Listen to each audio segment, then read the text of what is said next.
Já pedimos que sejam comunicadas. Agora, o e-balcão até é o sistema de questionar a autoridade tributária que funciona bastante bem e que tem trazido resultados e respostas bastante mais céleres do que em procedimentos normais. Evita as deslocações aos serviços de finanças, que é também uma das coisas que sempre quisemos, evitar ao máximo as deslocações, a perda de tempo, tudo aquilo que leva a que os contabilistas tenham que estar fisicamente nos serviços de finanças e, portanto, o e-balcão tem resultado bastante bem. Agora, ainda tem situações que podem ser melhoradas e estamos a trabalhar com a autoridade tributária no sentido de as melhorar.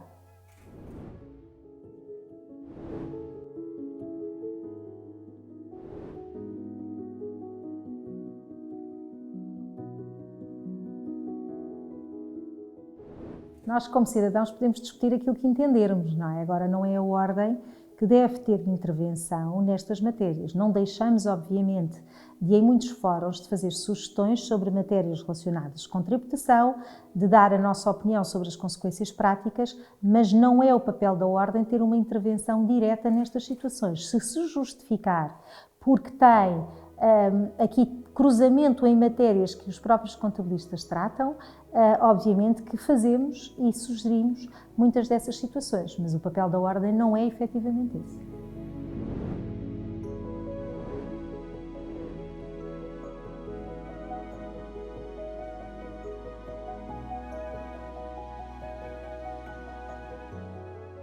O aspecto evoluiu bem, portanto, o justo impedimento ainda não está terminado, o justo impedimento ainda precisa de muitas situações práticas e operacionais para ter a sua total eficácia, que esperemos ver concretizados nos próximos meses.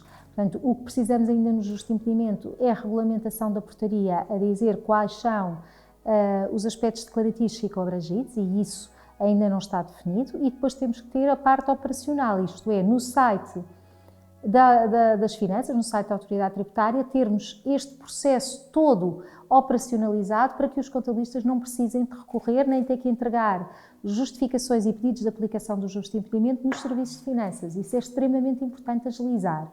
E, portanto, o processo está a ser mais demorado do que gostaríamos, mas até lá, aquilo que temos a garantia do Secretário de Estado, que em todas e quaisquer circunstâncias necessárias, o justo impedimento será aplicado e as coimas não serão aplicadas aos contabilistas certificados e aos contribuintes, na medida em que as justificações sejam válidas. Portanto, apesar do processo ainda não estar agilizado como gostaríamos, ele está em funcionamento desde 1 de janeiro de 2020.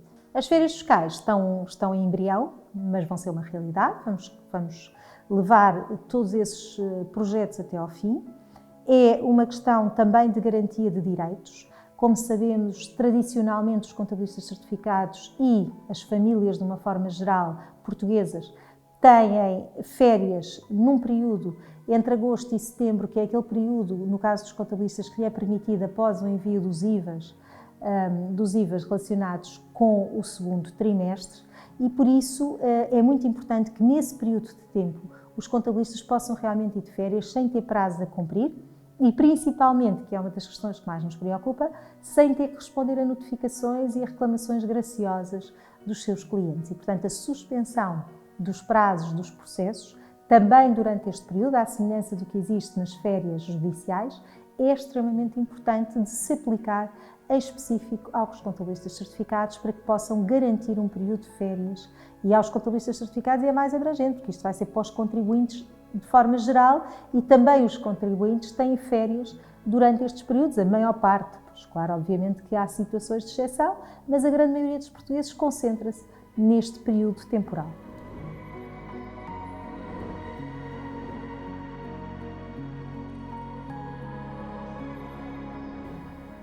Os meus 4 principais objetivos, 2 deles estão concretizados, que é a disponibilização das declarações atempadas, a questão relacionada com o justo impedimento, que era de facto um dos grandes objetivos, estão concretizados. Faltam-nos concretizar 2, que são as férias fiscais e a alteração do artigo 32 no sentido de tornar mais justo naquilo que são os direitos dos contribuintes. O artigo 32 é um artigo que tem muitas implicações e que prejudica muito os contabilistas certificados naquilo que é o incumprimento sem consequências e que a autoridade tributária não aceita muitas vezes o afastamento da coima.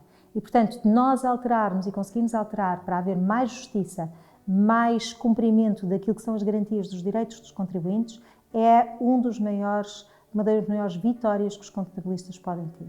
E, portanto, estes 4 pontos, se forem cumpridos até ao final do mandato, são, de facto, 4 pontos muitíssimo importantes para a profissão. Claro que no meio há variadíssimas conquistas que foram feitas, mas eu diria que estas 4 são 4 chavões são 4 estruturais que são muito significativas para a profissão.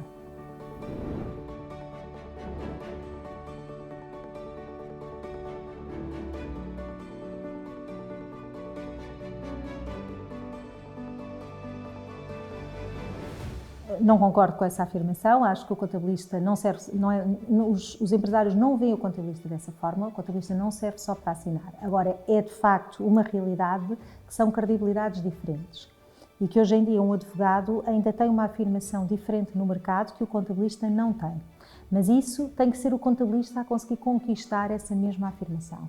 Não é igual para todos os contabilistas, há contabilistas muitíssimo respeitados e há outros que não são respeitados.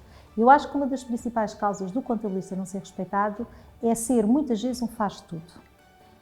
Eu ouço muitos colegas dizerem: se eu não faço, faz o colega do lado. Não é isso que lhes traz mais respeito.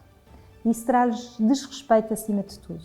Os advogados e outros profissionais, por vezes, parecem mais respeitados que os contabilistas certificados por estes motivos.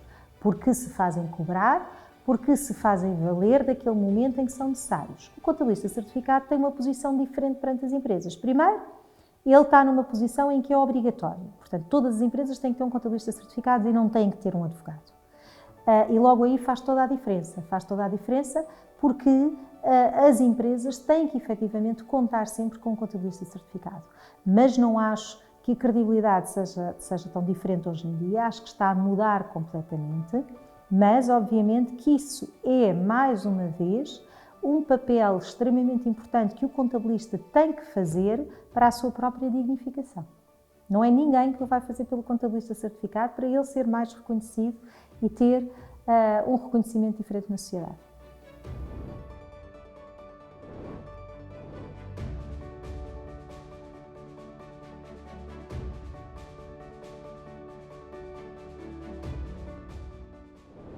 Eu acho que tem vindo claramente a melhorar e há um respeito enorme pelo trabalho dos contabilistas.